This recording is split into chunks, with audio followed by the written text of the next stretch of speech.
Kansas going to Lubbock to face Texas Tech.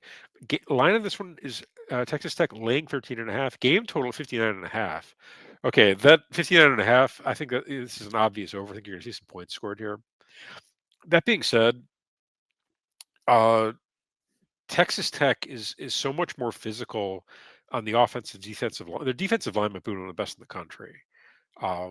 It's it's up there with with Miami, with Oklahoma. Their D line is nasty.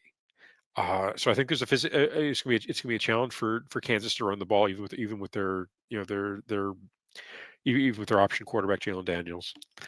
And I like this Texas Tech offense to be able to do enough against.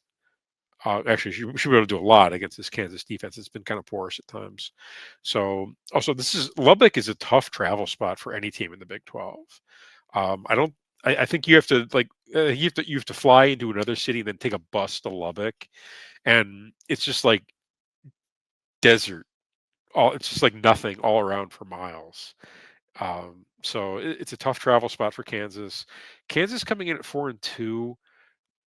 I don't really, I want to like this Kansas team a lot more than I do, but I've kind of they've had a couple of letdown spots that have been kind of obvious letdown spots. If I look hindsight's 2020. So they managed to win and cover against against UCF last week, but UCF might not be any good. They dropped a game at home against Cincinnati.